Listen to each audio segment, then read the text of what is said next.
महाराष्ट्राचा जितका मोठा वाटा देशाच्या अर्थव्यवस्थेमध्ये आहे, दुर्दैवाने तितकाच मोठा वाटा शेतकरी आत्महत्येमध्ये सुद्धा आहे। देशातील सर्वाधिक शेतकरी आत्महत्या आपल्या महाराष्ट्रातील विदर्भात होतात। शेतकरी आत्महत्येचं नेमकं कारण काय? शेतकऱ्यांच्या मागण्या पूर्ण का होत नाहीत? जगाचा पोशिंदा कर्जामध्ये बुडाला। सत्तेत येण्याआधी शासनाने कर्जमाफीचं आश्वासन दिलं होतं। हे आश्वासन कधी पूर्ण होणार जाणून घेऊया। शेतकऱ्यांच्या मनात नेमकं काय आहे?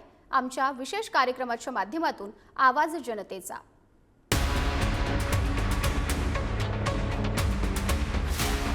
अमरावतीमध्ये पाऊस कमी प्रमाणात झालेला आहे आणि त्यामुळे शेतकऱ्यांवरती दुबार पेरणीचं संकट उभं राखलेलं आहे। आधीच कर्जबाजारीपणात असलेल्या शेतकऱ्याला पुन्हा एकदा कर्जाच्या दारी जाऊन आपला शेती कशी करायची या विवंचनेत सध्या शेतकरी लागला आहेत। नेमका यावरती शेतकऱ्यांच्या काय प्रतिक्रिया आहेत ते आपण जाणून घेणार आहोत।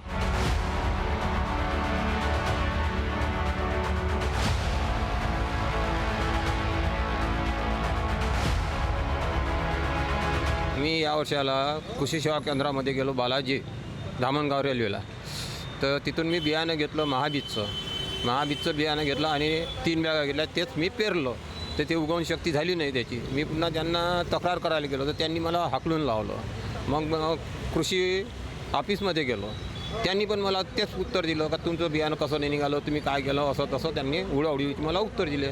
त्याच्यात माझ्यावर बँकेची कर्ज आहे, वरतून मला बँकवाले नोटीस पाठवतात। शेतकऱ्याची जे हे कर्जमाफी आहे सरकारनं 100% केलीच पाहिजे, कारण की परिस्थिती जर पाहिली तर आज शेतकऱ्यांचं कोणत्या भागात पाणी कमी असल्यामुळे आताच बुलढाणा जिल्ह्यातलं जर तुम्ही प्रकरण पाहिलं तिथं 2 शेतकऱ्यांनी आत्महत्या केली।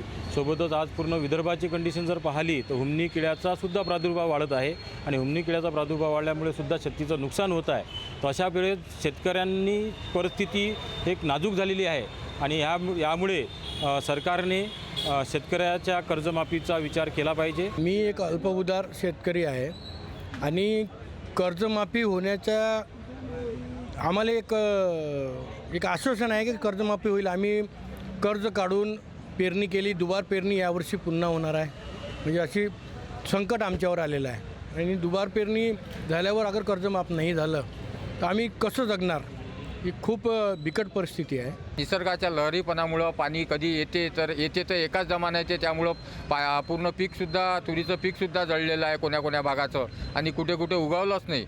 आणि वन्य प्राण्यांचासुद्धा हैदोस आहे, डुक्कर आहे, तिकडे रोही आहे, हरणं आहे, यांनी तर पिकाची एवढी नासाडी केली आहे। म्हणून शेतकरी आज चारही बाजूनं मारल्या जात आहे।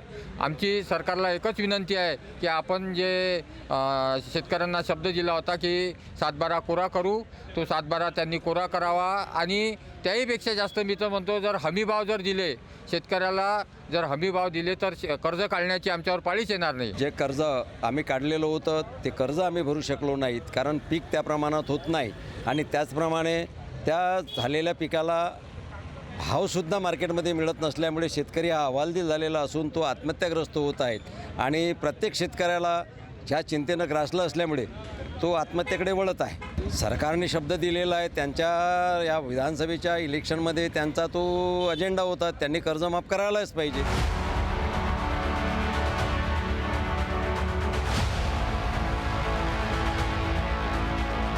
शेतकऱ्यांची फार विदारक परिस्थिती आहे आणि आज शेतकऱ्याला खरोखर कर्जमाफीची गरज आहे, पण कर्जमाफी हे तात्पुरती मलमपट्टी असू शकते। ॲक्च्युली म्हणजे शेतकऱ्याला कर्जमुक्तीची गरज आहे। शेतकरी कर्जमुक्त झाला पाहिजे आणि स्वामीनाथन आयोग लागल्याशिवाय शेतकरी कर्जमुक्त होणार नाही। माझी सरकारला हेच विनंती राहील की शेतकऱ्याला त्याचा हमीभाव भेटला पाहिजे।